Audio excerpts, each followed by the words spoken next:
Before we wrap up, I do want to ask you, do you think that we are potentially headed toward greater conflict with everything happening in the Middle East, potentially war with Iran?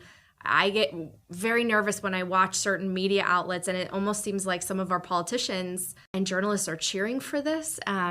And that's a very scary thought. And obviously, with the world of free money that you talked about earlier, they can just pay for all of it with the stroke of a pen and destroy all of our savings.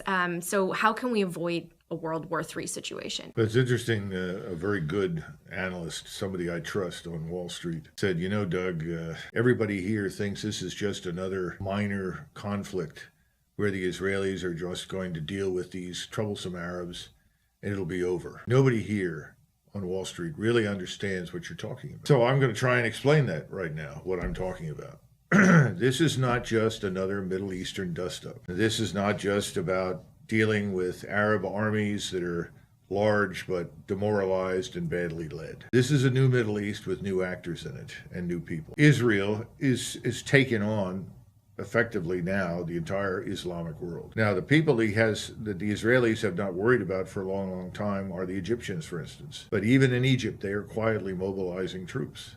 They are getting ready for a war that they think they cannot avoid. And they don't want a war with it. Remember, it was the Deputy Chief of Staff of Intelligence from the Israeli army that called the intelligence leadership in Israel the day before October 7th on the 6th and said, we see a major attack materializing in Gaza. You had better be ready for this. This is dangerous. And Israelis didn't prepare. So Egypt now feels it's at risk.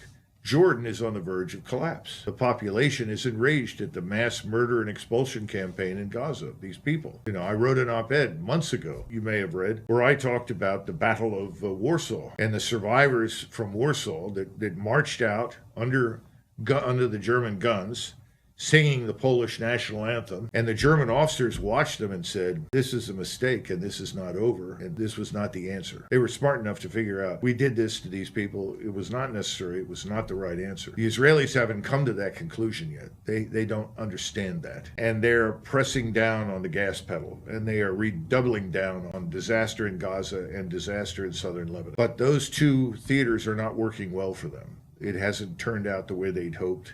They have not won anything. They have sacrificed a lot of life and equipment and people and resources. So now they're turning their attention to Iran, because in Israel for many years, there was always this insistence that everything that's wrong in the region, everything we don't like, begins in Tehran. They believe that. That's an article of faith. I don't agree with that, but it doesn't matter what I think. I'm not an Israeli.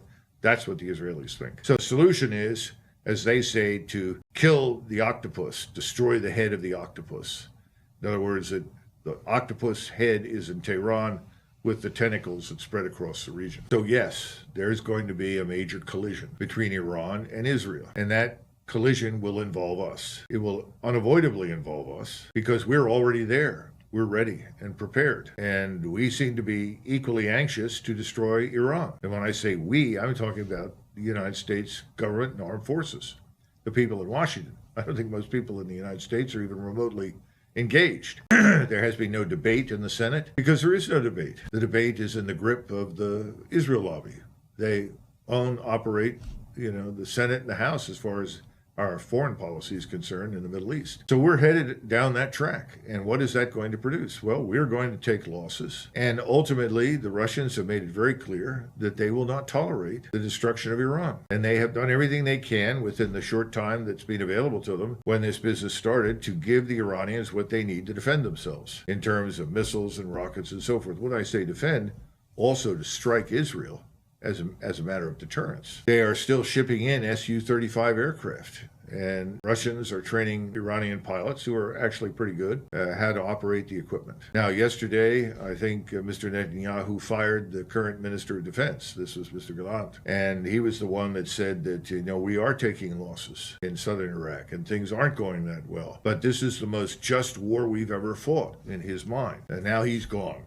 That doesn't bode well for the Israeli position. So the only thing that Mr. Netanyahu's got left, and his supporters, is to bring us in. And we will be involved in a war that is not just Iran, but is also going to involve Russia. And behind Russia stands China. And the other interesting part of this is that all the countries in the region, Muslim countries around the world in general, but the countries in the region, have all now finally turned against Israel. Jordan, which is extraordinarily dependent upon U.S. and British money to survive and sustain itself, has now said, no, we're not going to allow you to use Jordan as a springboard. We don't want you to use our airspace. Of course, they can't stop us, but they've denied it. The Israelis, or the Saudis, have said the same thing. The Saudis and the rest have now all said something they haven't said before, that there could be no condition of existence with Israel unless there is another Palestinian state. They've never said that. It's a precondition for any sort of reconciliation with Israel is the creation of a Palestinian state. The Turks are fully enraged, the population. And I don't know that Mr. Erdogan is on very firm ground in that country anymore, just as General Sisi is at risk and King Abdullah is at risk. And I think the Crown Prince in Saudi Arabia is being at risk as well, which is why he's changed his tune so much. So I think we're going to see this collision. And all we can do is hope that it does not escalate to the nuclear level.